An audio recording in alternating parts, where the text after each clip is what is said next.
So I am going to talk to you about purpose and growth and all of the wonderful things. And we are getting ready to start an 8-week growth plan where you will decide 1 to 3 specific areas of your life that you want to grow in.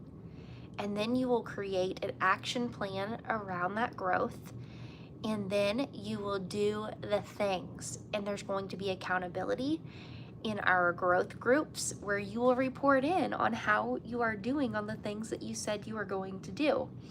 This growth plan, I have went through it myself, and we did it as our women's ministry together. So it's something that I came up with.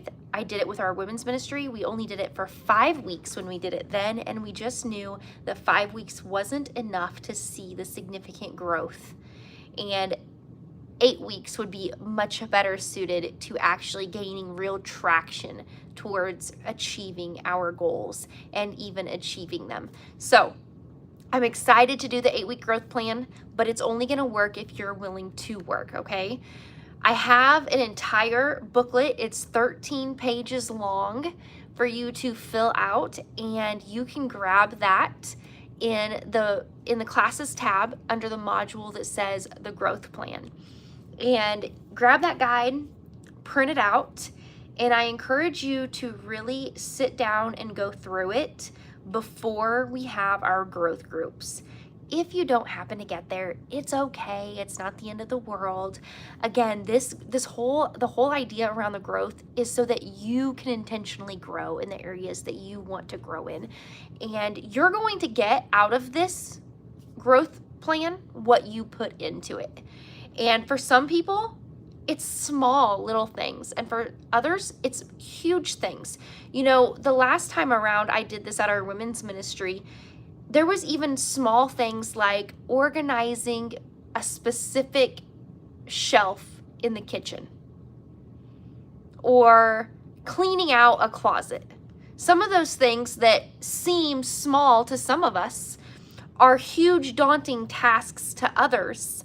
And they simply just need a plan and a goal, and they need an end date and some accountability and some action steps to make it happen. And that's kind of the whole idea behind the growth plan, is to break down your goals, whatever they are, your areas that you want to intentionally grow in, to break those down into small, manageable tasks that help that goal seem like it's something that you can accomplish, that help it make sense for you. And that's what we're going to do in the growth plan. It's going to be really good if you press into it and you do the hard work. Now, where the growth groups come in play is you can recognize one another's situations and speak into those things. So all of us have different life experiences and different ways that we see and view and handle things. And whenever we come together as a group and we talk through some of our struggles and challenges, others have value to add. So it's going to be imperative that you add value to others just as much as you receive, okay? It's not all about just taking for yourself and just getting, but it's also about giving just as much or more than you take. So keep that in mind as we go through the growth plan here. And I'm just going to take you through some of the first pages. I'm going to walk you through it, because if you haven't been through it or had some of it explained to you, the why behind it, you don't always necessarily get, well, why is this important? So I'm going to go through this with you, and I encourage you to go through this in a place where you don't have distractions. You don't have TV on, you don't have kids running around, at a time that you can sit in a quiet space and truly go through it. Because a lot of goal setting and growth has to do with clearing your mind so that you can hear the voice of God clearly, so that you can hear what Holy Spirit is speaking to your heart and what He has for you. And I don't want this to just be about, our worldly goals, but also your purpose tied into it. Why were you created? What were you created to do? What lights your spirit up? What's your passion? What is something that you just really are overjoyed to do, or something that just gives you life? Those kind of things are hints at our purpose that God has planted deep in our hearts. The things that bring us passion, the things that we're maybe naturally good at. Maybe it's things that we don't see that we're naturally good at, but others do see that gifting in us. And those are all indicators of what God has for you. So this whole growth plan is designed to help you intentionally grow in 1 to 3 areas of your life over the course of the next 8 weeks, to help you identify purpose and things that bring you life, and to help make things manageable. So that's kind of the overarching purpose of the whole growth plan.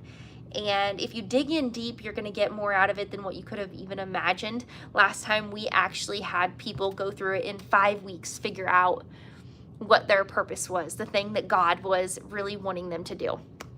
So the first page of the growth plan is step 1, reflection. And in this, I want you to understand that you were created on purpose for a purpose. And if you truly believe that you were created on purpose for a purpose, then you would live like it. You would live like you were created on purpose for a purpose. So live like it. So the worksheet is a tool to help you uncover your God-given identity, to dream boldly with the Lord, and to align your daily life with His design for you.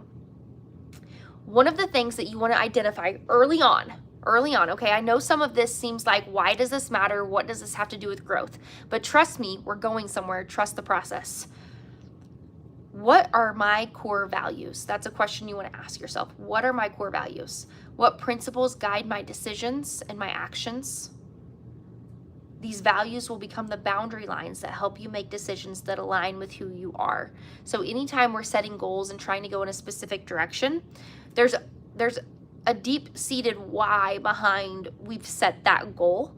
And if that doesn't align with our core values, we might be off track a little. And so you want to make sure you're on track with your life of where you feel like the Lord is taking you and where you want to go. So identifying core values is huge. If you've never done that, this is the time to sit down and figure out what are your core values. Let me give you some examples of mine. One of my core values is authenticity. I value truth, and I value things to be authentic. For example, somebody gives me a poem that was written on ChatGPT. I can recognize that, first of all. I don't know how, I don't know what it is in me, but I recognize it, and I immediately, even though it may sound great and it may be just perfect and spot on, I immediately discard that because I know it wasn't authentic. I value authentic words. I don't know if it's because I love to write and I love to word things. I don't know if it's that in me that's just like whenever ChatGPT writes something, it's like not as, to me, this is just me. That's for coming up with some quick social media posts, or answering questions better than Google, or helping figure out things that are harder, but it's not for things like writing poems or writing letters to people. And this is just my opinion. This isn't, I'm not judging you. I'm just telling you that I pick up on that. And one of my core values is authenticity. And if I know it's not authentic, I devalue it. That's just all there is to it. Another one of my core values, I already said truth.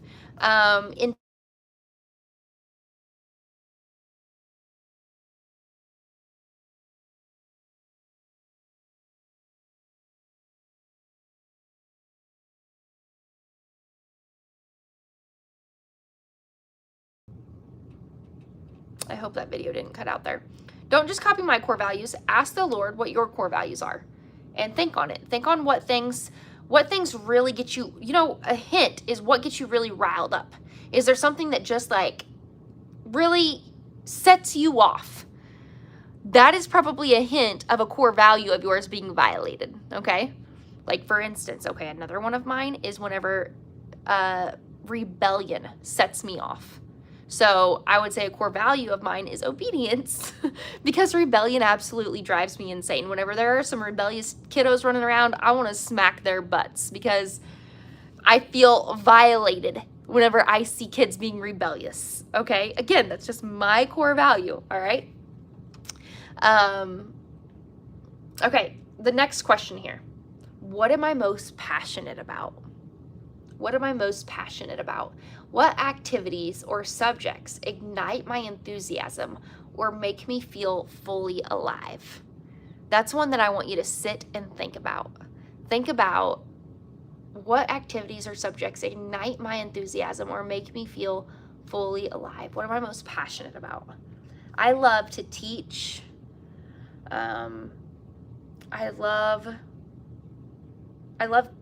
Certain topics. I love to teach certain topics. I love to teach the Word of God. I love to teach children. I love women's ministry.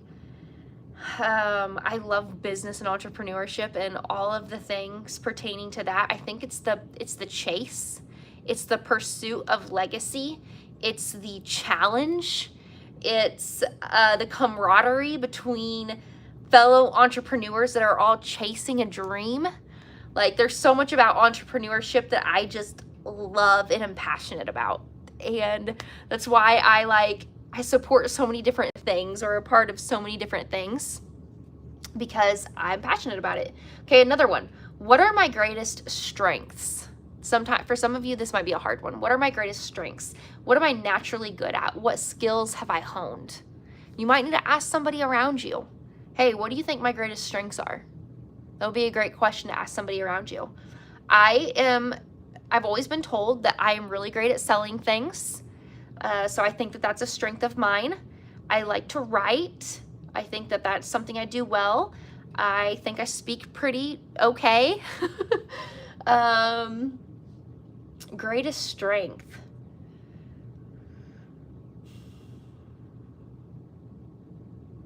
I don't know, but you need to pray about yours, okay? I'm not sitting down in my quiet time going through this right now, and I've kind of hit some of mine, but I don't know. As I'm reading this, I'm wanting to because I love this kind of stuff, I'm wanting to just dive in and really assess myself right now. And it's oh, that's not the time for this. This is not the time for this. I can do this for me later. But for you, just really look inside your heart and figure out what it is. The next one, what are my biggest challenges? What obstacles or weaknesses hold me back? One of my biggest challenges is knowing when to let things fall. I often want to save everybody. I want to have everybody's back. And anytime I see somebody's about to do something wrong, I want to come in and save the day. I have some kind of weird superhero complex that I want to help people. It's all out of wanting to help people, but I don't ever want anybody to, for example, say somebody is supposed to handle a dinner or something, and I see that they're not handling it right, and I see the flaws behind their plan. Like, for instance, they're planning to cook on the grill, but they didn't think about getting the propane for the grill, and I did think of that. Or they're planning on whatever it is, whatever planning they're doing, and I see the holes in their plan and where they're gonna come up short on the day of the event, and I can't let that happen. And sometimes if I would let that happen, if I would stop over functioning, they would learn from their mistakes and they would plan better and they would grow in that area.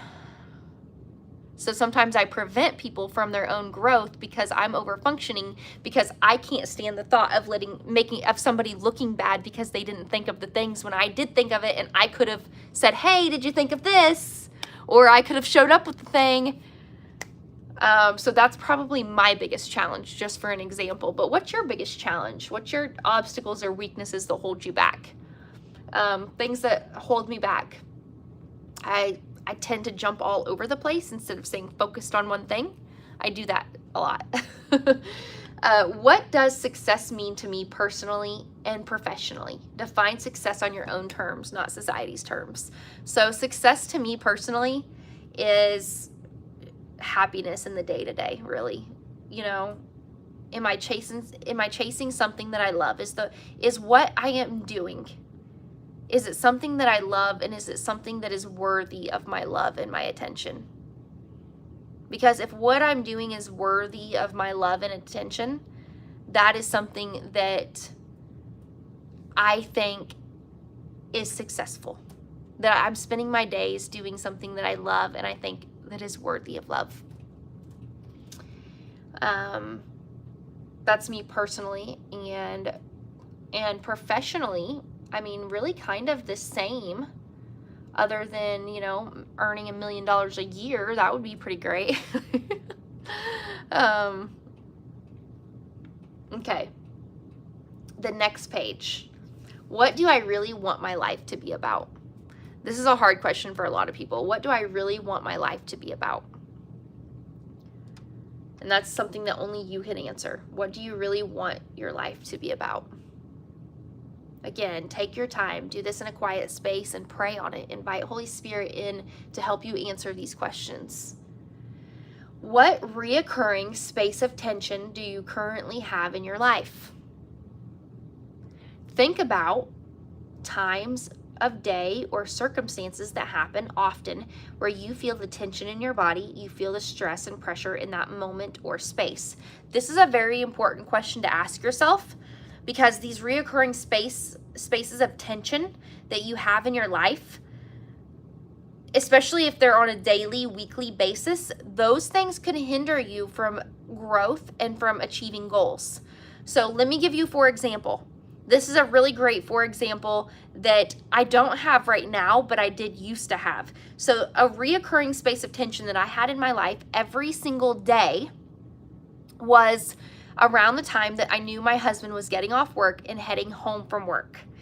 And whenever it was time for him to get off work, I would immediately have this panic. And yeah, I would feel the tension in my body. I would feel the stress. I would feel my heart rate increase. I would feel the pressure, like, oh my goodness, he's coming home from work. I didn't get this done. I didn't get this done. I didn't get this done. I don't have a plan for dinner. I don't know what to make for dinner. Oh my goodness, what am I going to do?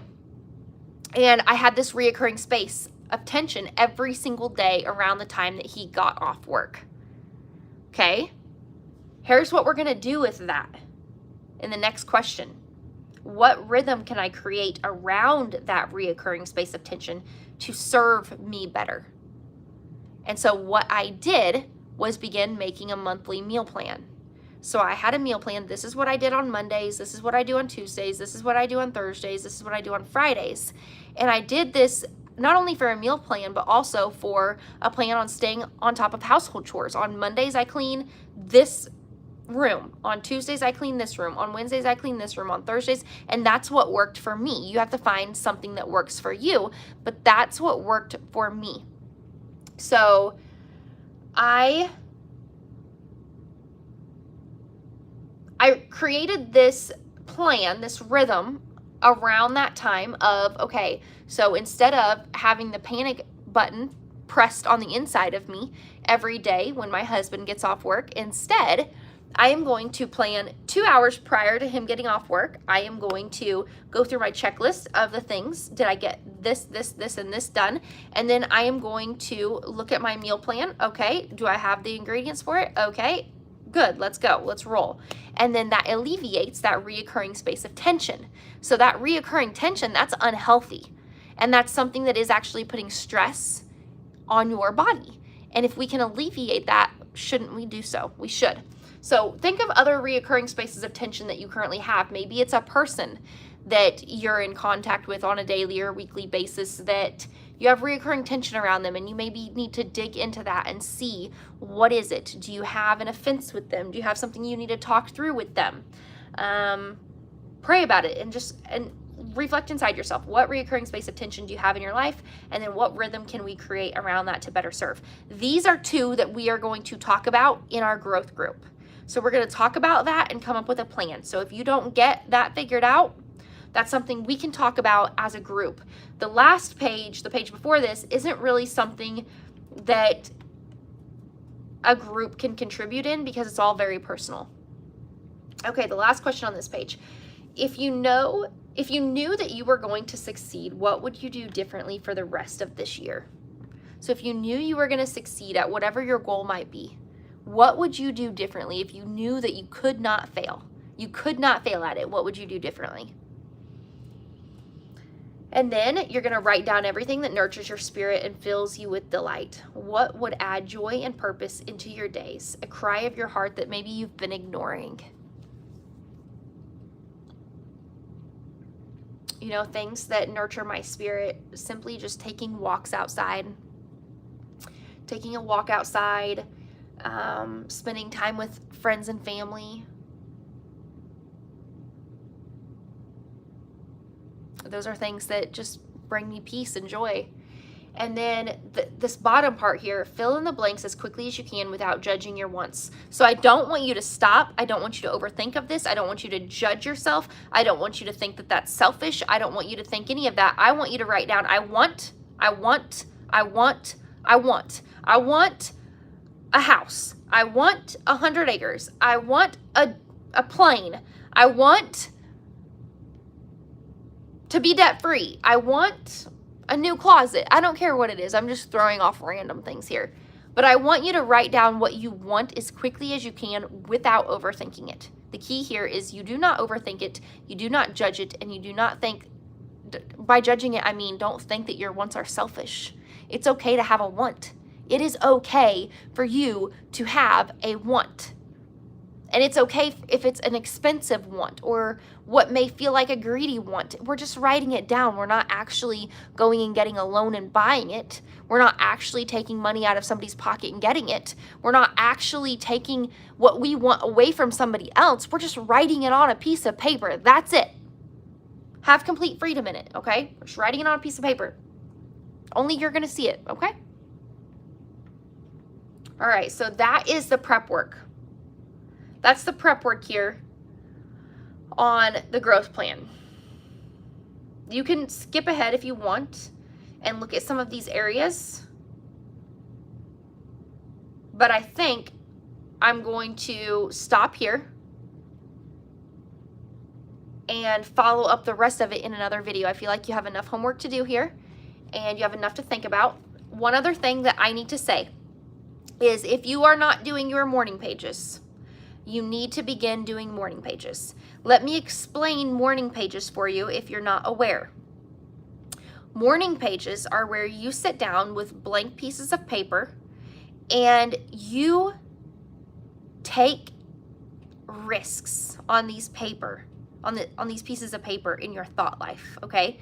Morning pages is just basically a stream of consciousness writing, a brain dump, whatever you want to call it. But the whole goal is for you to just sit down and not think about what you're going to write, but to just write out 3 pages of whatever comes out. 3 pages of whatever come out. And you do that every single morning. And I promise you, if you do this, you will begin to see that this brings you healing. It brings you greater awareness, and where you can be aware, you can grow in areas that you are aware of. You can't grow in things that you are not aware of, and you will begin to see awareness because stupid things will come out on the paper. You might be telling somebody off on the piece of paper. You might be pouring out heart's desires that you didn't even really know you had. You might be saying some really harsh things about yourself, limiting beliefs, things that you believe about yourself that just aren't true, or maybe things about yourself that are true that you haven't forgiven yourself of. Lots of things come out on these pieces of paper, but the important thing is that you are diligent to do it and to not judge it, to not pre-plan it, to not overthink it, but to just dump the things out of your head and onto the piece of paper. It's so important to do this. Why? Because it's allowing your brain to take risks that you consciously and in real life wouldn't actually take in areas of relationship, in areas of setting goals, in areas of dreaming, in areas of business. Like, if you know that you're just going to write this on a piece of paper, wad it up and throw it away and nobody's ever going to see it, then you feel a little safer saying the real things. And when you get those real things out there, you're going to begin to notice reoccurring trends in your thought life, things that need to be corrected or things that are good. You're going to have both. You're going to notice maybe you have an offense with somebody that you need to work out with them. You're going to notice maybe there are some things that you haven't dealt with that you didn't realize before. There's probably going to be some tears. But doing these morning pages is critical towards clearing your head, because it allows you to get some stuff out and dealt with and process them in a way that you don't really fully process when you're just thinking about the things. But when you write it out on a piece of paper, it's coming out and you're able to really process it. And day after day after day after day, not that you're going to go back and reread and look at them, but you'll remember and you'll begin to recognize different themes or things that limiting beliefs or negative thought cycles that need to be corrected and replaced with positive thought cycles. And your brain is huge for growth. If you're going to grow intentionally in any area of your life, you're going to need your mind engaged, and you're going to need a positive thought life, and you're going to need to be healthy up here. So those morning pages really help to accomplish that. Just try it for a week. And I know it feels dumb and you don't know what to write. And there have been times where I have sat down and literally written, I don't know what to say. This feels like a waste of time. I don't know why I'm doing this. And I just keep going over and over and over until I get 3 pages done. And then trust me, it works. Okay, just try it. All right. So that's all I'm going to give you for today. That's enough homework. I'm excited for the growth groups. I think that they're really going to help you if you press into this. So print this out and pray on it, fill it out, and be ready for our growth groups. Be ready to contribute to one another. And we'll see y'all in group in session 1.